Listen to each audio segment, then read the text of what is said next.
V എസിനെതിരെ രൂക്ഷ വിമർശനവുമായി G Sudhakaran. V എസിന്റെ കെയർ ഓഫിലല്ല താൻ MLA-യും മന്ത്രിയുമായത്.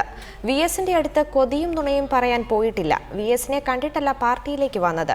ആലപ്പുഴയിൽ പൊതുവേദിയിലാണ് സുധാകരന്റെ പരസ്യ വിമർശനം. ഞാൻ വി എസിന്റെ കെയർ ഓഫിലൊന്നും അല്ല കമ്മ്യൂണിസ്റ്റ് പാർട്ടി ചേർന്നു കേട്ടോ.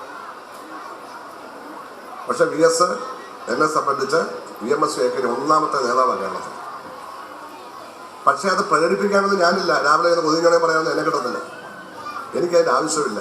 പ്രൊമോഷന് വേണ്ടി കാര്യം തീരുമാനം ചെയ്യാറില്ല. ഇനി പുള്ളി വിചാരിച്ചാൽ പ്രൊമോഷൻ കിട്ടത്തുമില്ല. അത് പറയുക കിട്ടുന്ന കാലത്തൊന്നും അതൊന്നും അല്ല. അതിൻ്റെയൊക്കെ ഗുണം നമുക്കുണ്ടായിട്ടുണ്ട്. അതെന്നും ഉണ്ടാകും. വി എസിനെ ഒരിടത്തും ചീത്ത വിളിക്കാൻ പോയിട്ടില്ല, ഒരിടത്തും ആക്ഷേപിച്ചിട്ടില്ല. പക്ഷെ കമ്മ്യൂണിസ്റ്റുകാരനായി എനിക്ക് എൻ്റെ പാർട്ടിയുടെ രീതികൾ അവലംബിക്കാതെ പറ്റത്തില്ല. അത് മനസ്സിലാക്കാത്തവർ മനസ്സിലാക്കേണ്ട അത്രയേ ഉള്ളൂ. നിങ്ങളത് മനസ്സിലാക്കാത്തവരാണ് 99%. ഇതെല്ലാം എന്നെ പഠിപ്പിച്ചത് VS അച്യുതാനന്ദൻ തന്നെയാണ്. അതുകൊണ്ട് VS എന്നോട് താല്പര്യമില്ല എന്ന് ഞാൻ പത്രക്കാരെ കുറ്റപ്പെടുത്തുന്നില്ല. കിട്ടിയ വിവരമാണ് എഴുതിയത്. താല്പര്യം വേണ്ട, എനിക്ക് ആത്മഹത്യ ചെയ്യാൻ പറ്റുമോ? പാർട്ടിയിൽ രാജിവെക്കാൻ പറ്റുമോ? അപ്പം അദ്ദേഹത്തിന് ആരോടാണോ ഇഷ്ടം അദ്ദേഹം അവരോട് ഇഷ്ടം കാണിച്ചാൽ മതി. എനിക്ക് നിർബന്ധവും. പക്ഷെ എൻ്റെ ഇഷ്ടവും എൻ്റെ ബഹുമാനവും തുടരും. ഇതിപ്പോൾ പറയാനുള്ള അവസരം പറഞ്ഞേ പറ്റുമോ? എനിക്ക് ഇത് പറയേണ്ട കാര്യമാണ് ഞാൻ പറയുന്നത്. ഇലക്ഷൻ വഴിയാണ് അടുത്ത അസംബ്ലി.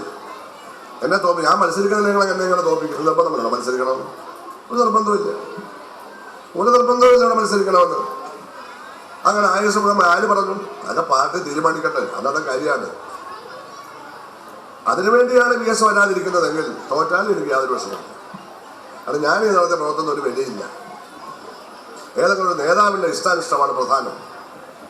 അങ്ങനെയൊക്കെയാണ് ജനം തീരുമാനിക്കുന്നതെങ്കിൽ അങ്ങനെ തീരുമാനിച്ചോളൂ. നമുക്ക് അഭിപ്രായ വ്യത്യാസമല്ല. പക്ഷേ എന്നെ സംബന്ധിച്ചിടത്തോളം എൻ്റെ ഗുരുത്വം അദ്ദേഹത്തെ തന്നെ ഞാൻ വിളിച്ചു.